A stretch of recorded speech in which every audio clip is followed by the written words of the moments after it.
बहुत समय पहले की बात है। सुदूर दक्षिण में किसी प्रतापी राजा का राज्य था।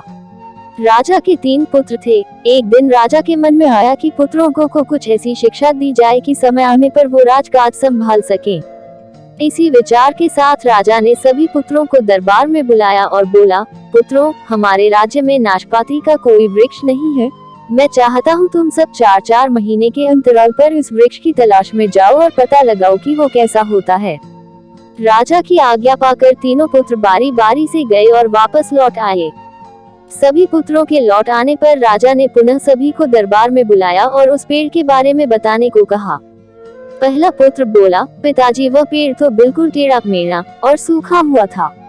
नहीं नहीं, वो तो बिल्कुल हरा भरा था, लेकिन शायद उसमें कुछ कमी थी क्योंकि उस पर एक भी फल नहीं लगा था। दूसरे पुत्र ने पहले को बीच में ही रोकते हुए कहा।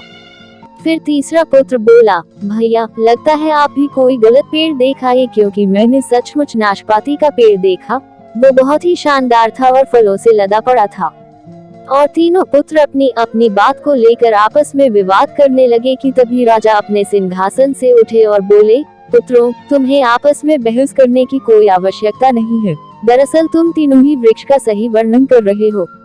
मैंने जानबूझकर तुम्हें अलग अलग मौसम में वृक्ष खोजने भेजा था और तुमने जो देखा वो उस मौसम के अनुसार था। मैं चाहता हूँ कि इस अनुभव के आधार पर तुम 3 बातों को गांठ बांध लो। पहली, किसी चीज के बारे में सही और पूर्ण जानकारी चाहिए तो तुम्हें उसे लंबे समय तक देखना परखना चाहिए। फिर चाहे वो कोई विषय हो, वस्तु हो या फिर कोई व्यक्ति ही क्यों न हो। दूसरी, हर मौसम एक सा नहीं होता। जिस प्रकार वृक्ष मौसम के अनुसार सूखता, हरा भरा या फलों से लदा रहता है, उसी प्रकार मनुष्य के जीवन में भी उतार चढ़ाव आते रहते हैं। अतः अगर तुम कभी भी बुरे दौर से गुजर रहे हो तो अपनी हिम्मत और धैर्य बनाए रखो, समय अवश्य बदलता है। और तीसरी बात, अपनी बात को ही सही मानकर उस पर अड़े मत रहो। अपना दिमाग खोलो और दूसरों के विचारों को भी जानो। यह संसार ज्ञान से भरा पड़ा है। चाहकर भी तुम अकेले सारा ज्ञान अर्जित नहीं कर सकते, इसलिए भ्रम की स्थिति में किसी ज्ञानी व्यक्ति से सलाह लेने में संकोच मत करो। वीडियो पसंद आए तो लाइक शेयर करें। धन्यवाद।